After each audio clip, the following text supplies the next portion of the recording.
Bonsoir à tous, ravi de vous retrouver en semaine mais également le week-end car l'information c'est 7 jours sur 7 sur Monaco Info. Au sommaire, aujourd'hui, 2 semaines après le passage de la tempête Alex, la mobilisation se poursuit en faveur des sinistrés. Dernière initiative, celle d'une trentaine de chefs de la région. Philippe Joannes nous en dira plus sur cette opération solidaire. Croire en ses rêves, c'est la devise de Liam Fabre.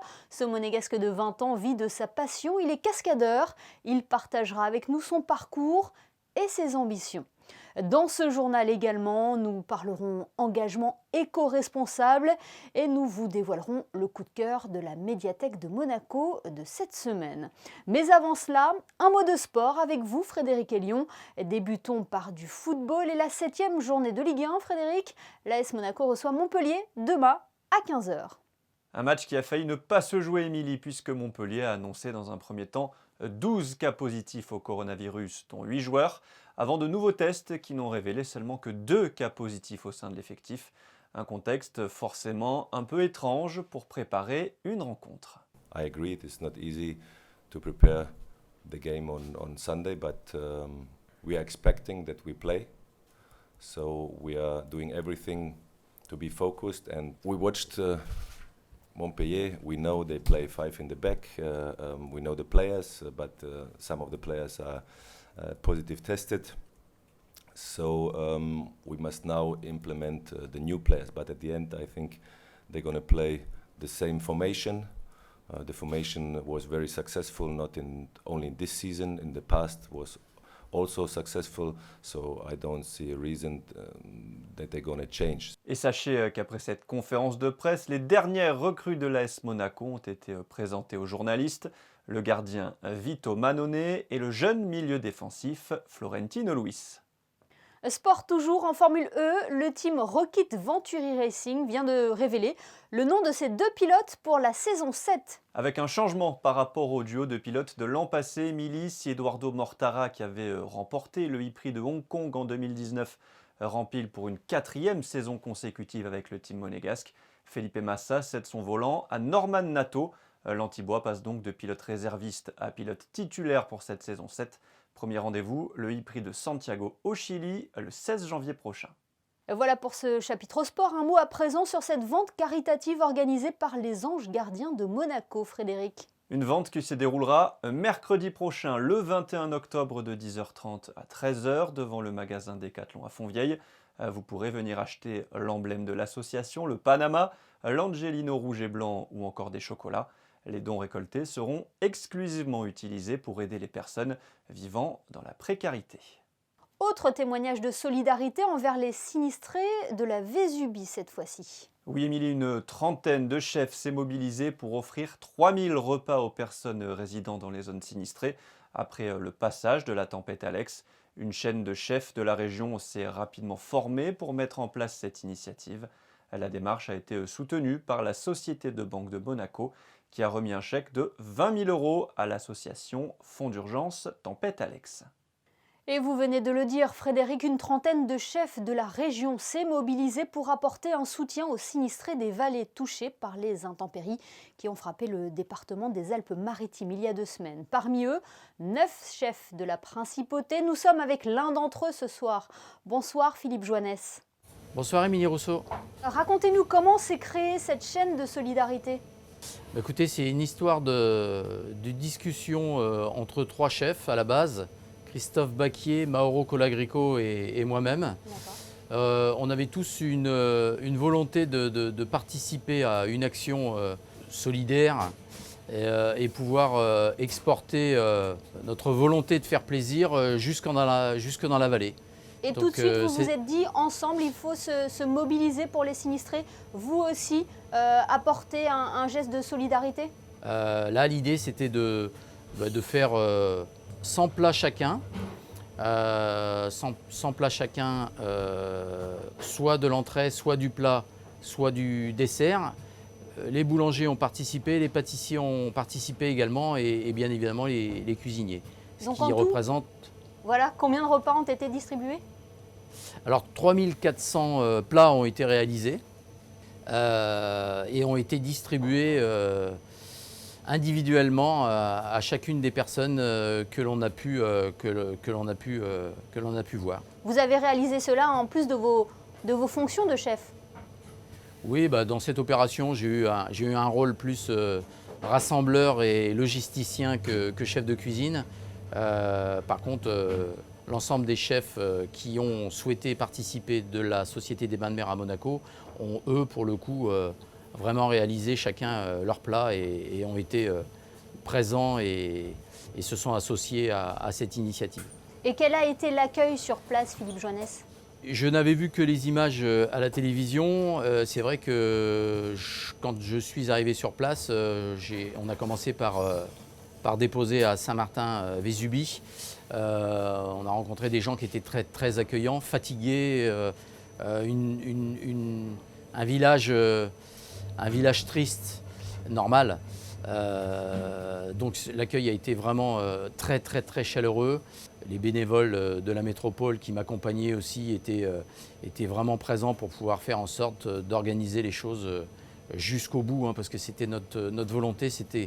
L'idée de faire les plats a été relativement simple parce que les chefs ont réagi tout de suite. Et pour revenir un petit peu sur la logistique, il y a eu la logistique, on va dire, sur le continent, de Beaumanière à Menton.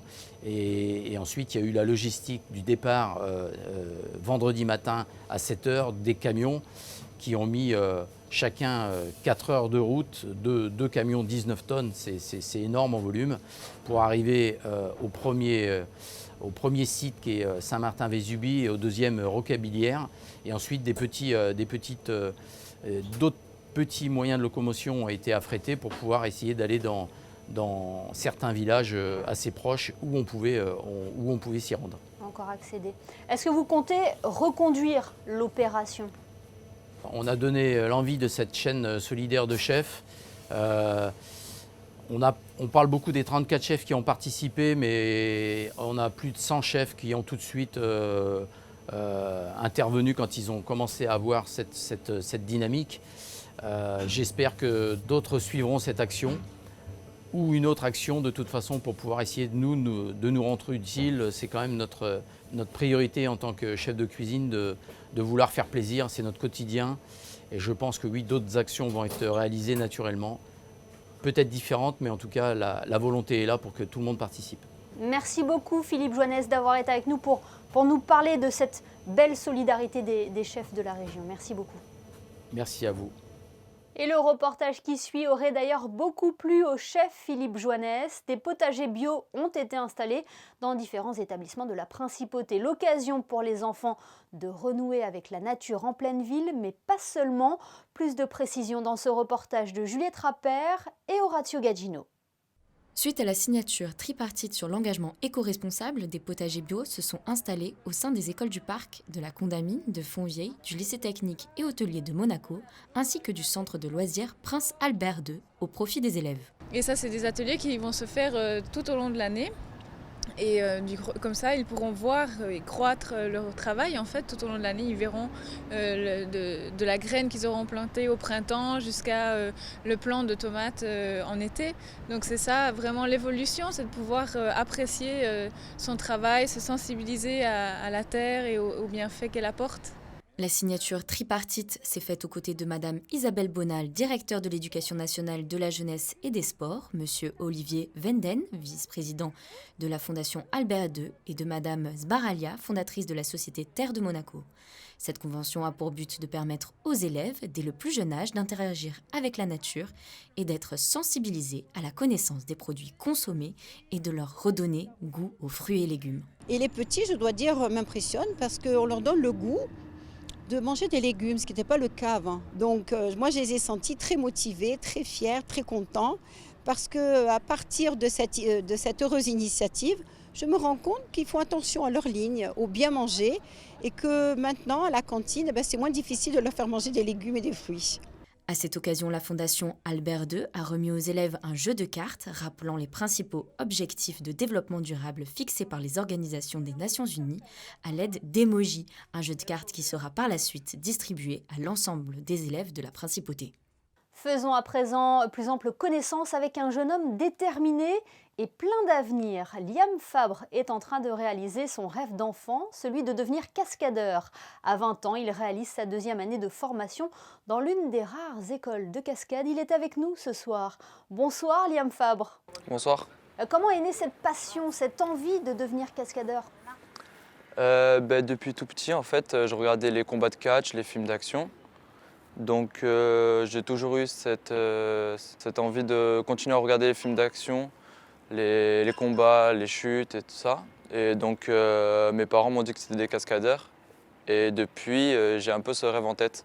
Et du coup, vous avez commencé à prendre des cours d'art martial ou pour aller vers ce rêve de devenir cascadeur? De base, j'ai commencé avec le parcours. Je m'entraînais au Larvoto tout seul, vers Fontvieille aussi. Le parcours, c'est comme les Yamakasi, c'est ça? C'est ça, exactement. C'était un de mes films préférés quand j'étais petit, Yamakasi. Et j'ai eu de la chance d'avoir comme coach le fondateur des Yamakasi au campus, là où j'ai eu ma formation. Et comment a réagi votre famille quand vous leur avez annoncé que vous vouliez devenir cascadeur? C'est pas un métier sans risque, hein? C'est pas un métier sans risque, mais ils l'ont bien pris et m'ont toujours encouragé à suivre mes rêves. C'est important, j'imagine, de Ouais. se sentir soutenu comme ça. Et donc, vous nous l'avez dit, vous avez décidé d'intégrer une école, c'est ça? Oui, exactement. J'ai intégré une formation, en gros, une formation de 2 ans, qui est sous forme de session de 2 semaines pendant les vacances à chaque fois. Et durant ces formations, ils nous apprennent les chutes, les chorégraphies de combat, les chutes d'auteur, un peu de tout. J'imagine c'est des cours intensifs. Oui, quand même. Il y a 8 heures d'entraînement par jour et le week-end de repos. Donc il y a des chutes, des combats, Ouais. peut-être des actions avec le feu, comme on peut voir. Exactement. On apprend à prendre feu et on apprend aussi pas mal la sécurité pour les autres et pour nous. Vous avez peur des fois ou justement c'est un métier où il ne faut pas du tout avoir peur et être plutôt intrépide, on va dire? Il y a des moments où, oui, il y a des frayeurs et où on a un peu peur. Mais avec l'adrénaline, on dépasse la peur en La fait. peur. Il paraît que vous avez tourné pour Netflix, c'est vrai? Oui, pour La Révolution qui sort le 16. D'accord. Et du coup, ça a été une Donc, belle expérience, j'imagine? C'était ma toute première expérience, donc c'était une belle expérience. Et là, je retourne pour Netflix fin octobre. Merci beaucoup, Liam, d'avoir été avec nous. Merci à vous, merci. Dans le reste de l'actualité en principauté, des relations diplomatiques viennent de se nouer entre la principauté de Monaco et la Grenade, Frédéric Elion. Oui, la Grenade est devenue le 151e État avec lequel la principauté de Monaco établit des relations diplomatiques. Un rapprochement officialisé par la signature d'un communiqué conjoint par les représentants permanents des 2 pays auprès des Nations Unies à New York, Keisha McGuire et Isabelle Picot. Petit État insulaire des Caraïbes, membre des Nations Unies depuis 1974, la Grenade rencontre plusieurs défis récurrents liés notamment aux impacts du changement climatique, comme les inondations, la sécheresse et des saisons d'ouragans plus longues et dangereuses. Et puis retour sur le renforcement des populations de nivéoles de Nice en principauté de Monaco. La nivéole de Nice, c'est une plante herbacée reconnaissable à ses petites fleurs blanches retombantes. En principauté, cette plante a très forte valeur patrimoniale et présente sur 3 stations, sur le Rocher, sur la tour de l'Éperon et dans les falaises du vallon de Sainte-Dévote. Une régression générale des populations de nivéoles a été constatée ces dernières décennies, menacée par l'urbanisation et les espèces exotiques envahissantes. Le gouvernement a donc lancé un vaste plan d'action pour conserver ces populations, avec un programme de réimplantation initié en 2019 par la direction de l'environnement. Plus de 900 plantules vont ainsi être réimplantées sur les glacis du Palais et le jardin Saint-Martin. Merci Frédéric, on vous retrouve dans quelques instants pour les prévisions météo. Place à présent au coup de cœur de la médiathèque de Monaco. Le choix de Céline Sabine s'est porté cette semaine sur Blitz, écrit par Cédric Biscay en collaboration avec différents mangaka japonais. C'est le premier manga monégasque, alors quelle est son histoire? Élément de réponse avec la conservateur adjoint de la médiathèque de Monaco. Le manga Blitz raconte l'histoire de Tom, un jeune collégien, amoureux de la belle harmonie. Quand il découvre qu'Harmonie est passionnée par les échecs, il décide de s'inscrire au club du collège. Mais il y a un problème, c'est qu'il ne sait absolument pas y jouer. Alors il va devoir tout apprendre et s'entraîner.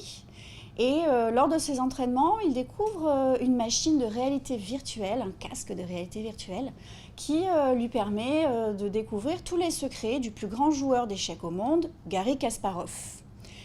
Un soir d'orage, un événement inattendu se produit et cela lui ouvre les portes de la compétition et du plus grand niveau des échecs. Céline Sabine au micro de Vanessa Dessy. Et sachez que le tome 2 de Blitz sort prochainement. Il sera dévoilé en avant-première, en présence de l'auteur, à la Bibliothèque Caroline jeudi prochain.